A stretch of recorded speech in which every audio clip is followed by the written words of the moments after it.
Hello friends, welcome you all to Guru Mikhail channel. We are here to help you speak English better and speak English from now on. ଭଲ ଭାବରେ ଇଂରାଜୀ କଥାବାର୍ତ୍ତା କରିବା ପାଇଁ ଏବଂ ଯଦି ଇଂରାଜୀ ଭାଷାରେ କଥାବାର୍ତ୍ତା କରିପାରୁନାହାନ୍ତି ତଥାପି ଆଜିଠାରୁ ଇଂରାଜୀରେ କଥାବାର୍ତ୍ତା କରିବା ପାଇଁ ଏକ ସକ୍ଷମ ବ୍ୟକ୍ତି ହେବା ପାଇଁ ମିଖାଇଲ ନାୟକ ଗୁରୁ ମିଖାଇଲ ଚ୍ୟାନେଲ ତରଫରୁ ଆପଣମାନଙ୍କ ସେବାରେ ପ୍ରସ୍ତୁତ ଅଟେ। ଆମେ ଆଜି ପ୍ରିପୋଜିସନର ଏକ ମହତ୍ୱପୂର୍ଣ୍ଣ ଏକ ଶବ୍ଦକୁ ବ୍ୟବହାର କରିବାକୁ ଯାଉଛି। ଅତି ମହତ୍ୱପୂର୍ଣ୍ଣ ଅଟେ ଆଉ ଭିଡ଼ିଓଟି ଅତି ଇଣ୍ଟରେଷ୍ଟିଂ ହେବାକୁ ଯାଉଛି। ଆଉ ଅନେକ ଏହି ଜିନିଷକୁ ବ୍ୟବହାର କରିବାରେ ଭୁଲ କରିଥାନ୍ତି। ତେଣୁକରି ଏହା ଅତି ମହତ୍ୱପୂର୍ଣ୍ଣ ମନେକରି ଧ୍ୟାନପୂର୍ବକ ଦେଖିବା ପାଇଁ ଏବଂ ଶିଖିବା ପାଇଁ ଆଉ ବୁଝିବା ପାଇଁ ବିଶେଷ କରି ଚେଷ୍ଟା କରନ୍ତୁ। ସ୍ଥାନ ବିଶେଷ ବା ଜାଗା ବିଶେଷ ଏକ ପ୍ରିପୋଜିସନ ହେଉଛି ଆଟ୍, ଯାହାକୁ କି ସ୍ଥାନର ପୂର୍ବରେ ନିଶ୍ଚିତ ଭାବରେ ଲଗେଇବା ଆବଶ୍ୟକ ପଡ଼ିଥାଏ। ଆସନ୍ତୁ କେଉଁ ସ୍ଥାନରେ ଆଟ୍କୁ ବ୍ୟବହାର କରାଯାଇପାରେ, କାରଣ ସ୍ଥାନର ସବୁ ଜାଗାରେ ଆଟ୍କୁ ଲଗାଯାଏ ନାହିଁ। ଏକ ସୀମା ରହିଛି ବା ଏକ ନିର୍ଦ୍ଦିଷ୍ଟ ନିୟମ ରହିଛି। କେତେକ ବିଶେଷ ସ୍ଥାନରେ ପୂର୍ବରେ ହିଁ ଆମେ ଆଟ୍ ଶବ୍ଦଟିକୁ ବା ଏ ପ୍ରପୋଜିସନକୁ ଲଗେଇଥାଉ। ବିଶେଷ କରି ଧ୍ୟାନ ଦିଅନ୍ତୁ, ଆଟ୍ ହେଉଛି ସ୍ଥାନ ସୂଚକ। ୟାର ଅର୍ଥ ହେଲା ରେ, ଭିତରେ ବା ମଧ୍ୟରେ।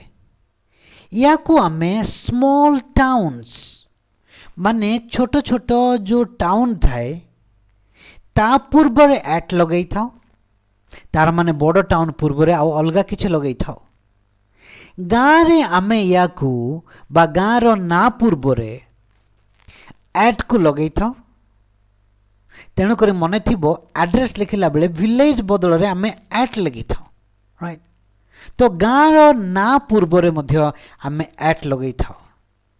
ତ ନିର୍ଦ୍ଦିଷ୍ଟ ଏକ ବିନ୍ଦୁ ଥାଏ ବା କୌଣସି ଏକ ପର୍ଟିକୁଲାର ଜାଗା ଥାଏ, ସେହି ସ୍ଥାନ ପାଇଁ ମଧ୍ୟ ଆମେ ଆଟ୍ ଲଗେଇଥାଉ। ନିର୍ଦ୍ଦିଷ୍ଟ ଏକ ଅବସ୍ଥାନ ପାଇଁ ବୋଲିକି ଆଟ୍ ଲଗେଇଥାଉ। ଏକ ନିର୍ଦ୍ଦିଷ୍ଟ ସ୍ଥାନ ପାଇଁ ମଧ୍ୟ ଆଟ୍ ଲଗେଇଥାଉ। ଚିନ୍ତା କରନ୍ତୁ ନାହିଁ, ଶବ୍ଦରେ କନଫ୍ୟୁଜ୍ ହୁଅନ୍ତୁ ନାହିଁ। ପ୍ରତ୍ୟେକ ଏଇ ବିନ୍ଦୁ ଗୁଡ଼ାକ ପାଇଁ ଆମେ ଗୋଟିଏ ଗୋଟିଏ ଉଦାହରଣ ନେଇକି ୟାର ଅଭ୍ୟାସ କର। ଆମମାନଙ୍କର ଶିକ୍ଷାକୁ ସରଳ ଏବଂ ସଂକ୍ଷିପ୍ତ କରିବା ପାଇଁ, ବୁଝାମଣା ଠିକ୍ ଠାକ୍ ରହିବା ପାଇଁ ଆମେ ଗୋଟିଏ ଷ୍ଟ୍ରକ୍ଚରକୁ ଏଇଟା ନେଇଛେ, ଯାହାକି ଆମେ ପଢ଼ି ଆସୁଛେ ମଧ୍ୟ। ଆମମାନଙ୍କର ଫେଭରେଟ୍ ପ୍ରେଜେଣ୍ଟ ସିମ୍ପଲ୍ ଟେନ୍ସ। এই স্ট্রাকচারକୁ ଆମେ ନେଇଛେ ସବଜେକ୍ଟ, verb 1, ତାପରେ at, ତାପରେ ଅବଜେକ୍ଟ। ଗୋଟିଏ ଅବଜେକ୍ଟକୁ ନେଇକି ଅଭ୍ୟାସ କରୁଛେ। ଏଇଠି ଆମମାନଙ୍କର ପ୍ରଥମତଃ ନିୟମ ହେଲା ସ୍ମଲ୍ ଟାଉନ୍ସ ଯେଉଁଟା ରହିଲା ତା ପୂର୍ବରେ ଆମେ ପ୍ରିପୋଜିସନ ଆଟ୍ର ବ୍ୟବହାର କରିଥାଉ। ଉଦାହରଣ ସ୍ୱରୂପ ମୁଁ ବାଲିଗୁଡ଼ାରେ ରହେ। ବାଲିଗୁଡ଼ା ହେଉଛି କନ୍ଧମାଳ ଜିଲ୍ଲାର ସବଡିଭିଜନ ଅଟେ, ସବଡିଭିଜନ ହେଡ଼କ୍ୱାର୍ଟର। ସେଇଟା ଗୋଟେ ବଡ଼ ଟାଉନ୍ ନୁହଁ। ଭୌଗୋଳିକ ଭାବରେ ଯଦି ଦେଖିବା, ଜିଓଗ୍ରାଫିକାଲି ଏକ ସହର କାହାକୁ କୁହାଯାଏ ତାର ଯଦି ନିୟମ କାନୁନକୁ ଯଦି ଦେଖୁ, ତାହେଲେ ଏକ ସହର ବାଲିଗୁଡ଼ା ନୁହଁ। ତେଣୁ ବାଲିଗୁଡ଼ା ଗୋଟିଏ ସ୍ମଲ୍ ଟାଉନ୍ ଅଟେ। ତ ତେଣୁକରି ଏଇ ବାଲିଗୁଡ଼ା ସ୍ମଲ୍ ଟାଉନ୍ ହେବା ହେତୁ ଏଇ ବାଲିଗୁଡ଼ା ନାଁ ପୂର୍ବରେ ଆମେ ଦେଖନ୍ତୁ ଆଟ୍ ଲଗେଇଛେ। ଏଇଠି ଆମେ ଇନ୍ ଲଗେଇ ପାରିବା ନାହିଁ। କ'ଣ ଲଗେଇ ପାରିବା? କେବଳ ଆଟ୍ ଲଗେଇ ପାରିବା, କାରଣ ବାଲିଗୁଡ଼ା ହେଉଛି ସ୍ମଲ୍ ଟାଉନ୍ ଅଟେ। ତେଣୁକରି ଆମେ କ'ଣ ଲଗାଉଛେ? ଏଇଠି ଆଟ୍ ଲଗାଉଛେ। ଆସନ୍ତୁ ଷ୍ଟ୍ରକ୍ଚର ହିସାବରେ ଦେଖିବା। ପ୍ରଥମେ ସବଜେକ୍ଟଟି ହେଲା ମୁଁ, ଯାହାକୁ ଆମେ ଇଂରାଜୀରେ କହୁଛେ ଆଇ, କାରଣ ଆମମାନଙ୍କ ଷ୍ଟ୍ରକ୍ଚର ହିସାବରେ ପ୍ରଥମେ ଯିବ ସବଜେକ୍ଟ। ଦ୍ୱିତୀୟଟି ହେଲା ରହେ। ରହେ ହେଉଛି କାର୍ଯ୍ୟ, ସେଇଟା ହେଲା ରହେ ମାନେ ବାସ କରେ। ତେଣୁକରି ଆମେ ଲଗାଉଛେ ଲିଭ୍। स्टे आउ लिव दुईटी शब्द जार अर्थ रहे किंतु बास करे जोठे से आम कहू लिव LIVE राइट या को लाइव मध्य कहती जीवित किंतु ये आम क्रिया भाव में व्यवहार करथिबा हेतु तेणुक आम या लिव कहू आ नाउन भाव में व्यवहार कले लाइव कहू राइट। तो रहे अल्प समय पर आम होटेल रे बास करूना अल्प समय पर आम रहू गछ तले आम अल्प समय आराम करू रहू किंतु बास करूना तेणुक आम से स्टे STAY स्टे लगे था किंतु बास करू जिते बड़े कहू ताहले आमे लीव लगे था राइट। LEAVE लीव सेटा दीर्घ ही थाए तार माने परित्याग करिबा छाड़ी की जीवा राइट सेटा अलगा सेटा लीव एटा लिव राइट। आ गोटे रही लिव फ उच्चारण LEAF सेटा पत्र तेणुक प्रोनाउंसिएशन बहुत मायने रखे टिके उच्चारण आपड़ जदि अलग कर दियंती ताले अर्थटी संपूर्ण भावे परिवर्तन हो जाए तेणुक ध्यान दियंतु राइट। तो LIVE एटा क्रिया भाव में व्यवहार करुचे तेणुक आम लिव बोलिकी कही था राइट। तो मु बालीगुड़े रहे ये रहे अर्थ है मु बास करे तेणुक ये लिव लगेले केवल रहे जदि अर्थ जदि ताले स्टे होता राइट। तो I live at Baliguda right Baliguda गोटे स्मॉल टाउन तेणुक आमर नियम हिसाब रे स्मॉल टाउन पूर्व आम कौन लगे था एट लगे था। Let's move to one more example right. We study at मालीपड़ा मालीपड़ा हूँ तुमुड़ीबंध ब्लॉक रो एक गाँव अटे राइट। तो विलेज नेम पूर्वर माने गाँव रो नाम पूर्व कौन लगे था आम एट लगे था ओडिया रे यार है अर्थ है रे राइट। तो मालीपड़ा रे माने एट मालीपड़ा राइट। तो मन रखु गाँ पूर्वर आम कौन लगे था एट लगे था।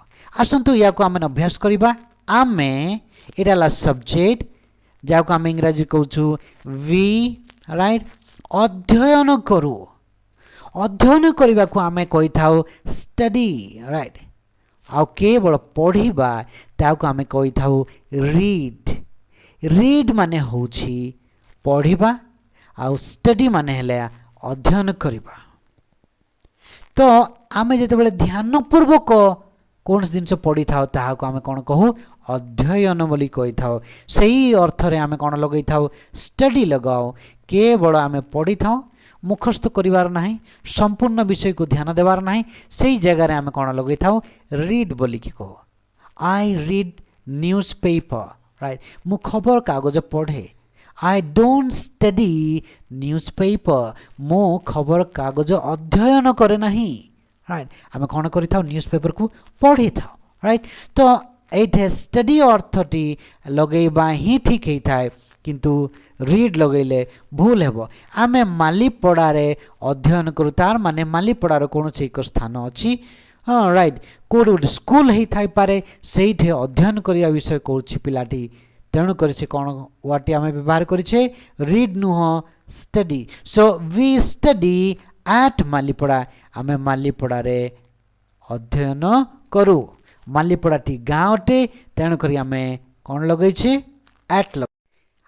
आउ एक इंटरेस्टिंग नियम है स्पेसिफिक पॉइंट कौन सी एक निर्दिष्ट बिंदु माने को जगार से जिनसटी घटुछि बा लोकटी अच्छी यही अर्थ रे आमे निर्दिष्ट एक पर्टिकुलर गोटे स्पेसिफिक जगह को जदि आमे पॉइंट करिक जदि कहूछे सही जगार मध्य जेतेबेले आमे नाटी कहूछे सेतेबेले आमे एट लगे मन रखु स्पेसिफिक पॉइंट माने कौन एक निर्दिष्ट माने गोटे क्लियर आइडिया हमको मिले जे हाँ एठारे ही आ कन्फ्यूजन न थाए जेनराली नहीं स्पेसिफिकली कहुई थाए सही समय रे मध्य आमे कौन करि थाओ एट ए प्रिपोजिशन रो व्यवहार करि थाओ मो पिला माने एटा हला सब्जेक्ट राइट कबाट एटा गोटे निर्दिष्ट पॉइंट राइट घरे अच्छी बोले घर कौन सी जगार मध्य पारे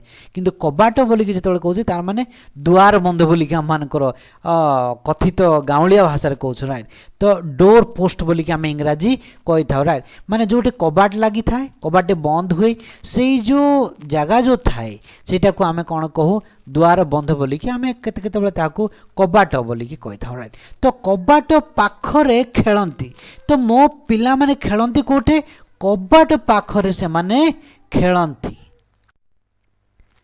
तो घर पाखे खेलती बा घरे खेलती जिते कहू ताले घर कौन सी एक जगार से माने खेली पारती किंतु ये स्पेसिफिक पॉइंट कौन रही कबाट पाखरे खेलती तेणुक यहाँ स्पेसिफिक पॉइंट राइट तेणुक आम ये आम कौन लगौछे प्रिपोजिशन टी पाखरे इट नियर न लगे कि आम कौन लगेले एट लगेले right so my children play at the door post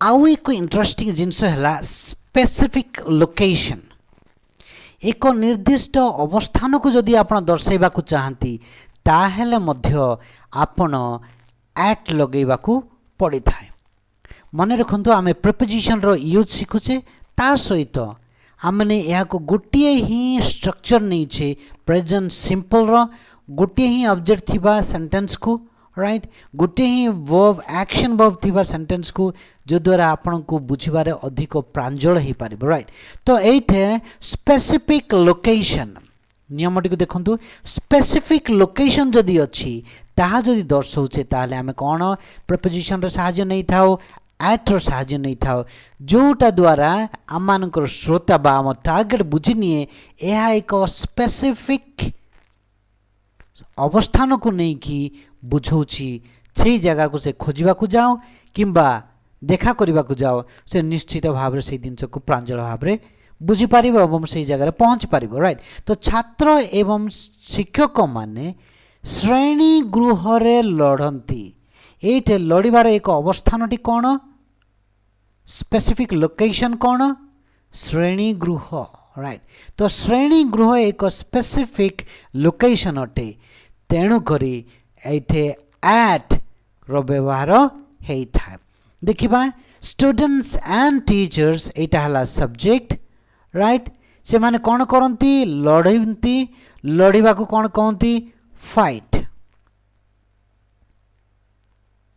तापर कौन आसी थाए प्रपोजिशन आसी थाए तापर आम मानकर ऑब्जेक्ट कौन क्लासरूम जोटा कि श्रेणी गृह सो छात्र और शिक्षक माने छात्र छात्री एवं शिक्षक माने श्रेणी गृह रे लड़ती students and teachers fight eight classroom right तो प्रथमे सब्जेक्ट आम नेले सेटा स्टूडेंट्स एंड टीचर्स तापर वर्ब नेले लड़वा सेटा हला फाइट तापर आम प्रपोजिशन आसला तापर शेष रे आसला ऑब्जेक्ट तो वर्ब वन एवं ऑब्जेक्ट रो मझिरे आम माने कोन रखिले प्रपोजिशन आ मन रखंतु को जगह लगा जाए स्पेसिफिक लोकेशन रे आम एट रो व्यवहार आशा करूछि ए प्रपोजिशन एट को जोटा स्थान सूचक अटे भल भाव में आप बुझी जदि भल लगी ताहले लाइक बटन को प्रेस करने को भूलंतु नहीं